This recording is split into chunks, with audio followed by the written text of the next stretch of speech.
আর মাত্র 2 সপ্তাহ তারপর 1-2 দিনের মধ্যেই চুক্তি। কখনো আবার দাবি ইরান নাকি চুক্তির জন্য ভিক্ষা করছে, কিন্তু সপ্তাহ পেরিয়ে মাস পেরিয়ে 2 মাস হলেও বাস্তবে দেখা যায়নি কোনো সমঝোতা। তাহলে প্রশ্ন উঠতেই পারে, ট্রাম্প কি সত্যি একটি চুক্তির খুব কাছে পৌঁছেছিলেন, নাকি একই আশাবাদী বার্তা বারবার দিয়ে যাচ্ছেন তিনি? ইরানের সঙ্গে যুদ্ধবিরতি ঘোষণার পর থেকেই যুক্তরাষ্ট্রের প্রেসিডেন্ট ডোনাল্ড ট্রাম্প বারবার বলে আসছেন 2 দেশের মধ্যে একটি চুক্তি খুব কাছাকাছি। কিন্তু সময় যত গড়িয়েছে ততই স্পষ্ট হয়েছে যে বাস্তবতা মিলছে না তার বক্তব্যের সঙ্গে। মার্কিন সংবাদ মাধ্যম CNN এর বিশ্লেষণে বলা হয়, মার্চের শেষ দিক থেকে এখন পর্যন্ত অন্তত 38 বার ট্রাম্প প্রকাশ্যে বলেছেন ইরানের সঙ্গে সমঝোতা প্রায় হয়ে গেছে, কিংবা খুব শিগগিরই একটি চুক্তি হবে।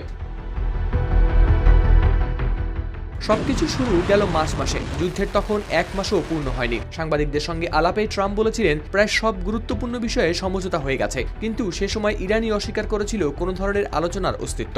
এরপর যতই দিন যেতে থাকে আর ট্রাম্পের বক্তব্য হতে থাকে আরও আশাবাদী। কখনো তিনি বলেছেন ইরান চুক্তি করতে মরিয়া, আবার কখনো দাবি করেছেন তারা ভিক্ষা করছে, আবার কখনো বলেছেন 1-2 দিনের মধ্যেই সমঝোতা হয়ে যাবে।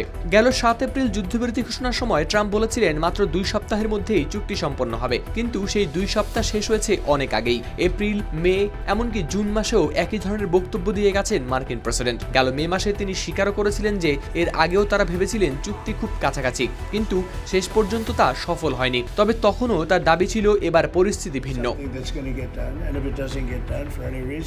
সর্বশেষ গেল রোববারও ট্রাম্প বলেছেন যুক্তরাষ্ট্র ও ইরান একটি চূড়ান্ত চুক্তির খুব কাছাকাছি রয়েছেন। তার ভাষায়, বর্তমানে চলমান সংঘাতই জটিল করে তুলেছে বিষয়টিকে, কিন্তু বাস্তবে এখন পর্যন্ত 2 দেশের মধ্যে কোনো আনুষ্ঠানিক সমঝোতা বা চূড়ান্ত চুক্তির ঘোষণা আসেনি। ফলে রাজনৈতিক বিশ্লেষকদের একাংশ মনে করছেন ট্রাম্প হয়তো আর্থিক বাজারকে আশ্বস্ত করতে অথবা রাজনৈতিক বার্তা দিতেই ধারাবাহিকভাবে দিয়ে যাচ্ছেন একই ধরনের আশাবাদী বক্তব্য। আর এ কারণেই তার পূর্বাভাসের বিশ্বাসযোগ্যতা নিয়েও নতুন করে উঠেছে প্রশ্ন।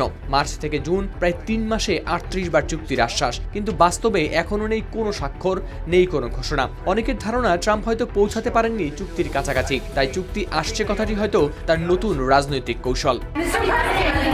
Steve, are you going to get them to sign? Howlader Shamim, RTV।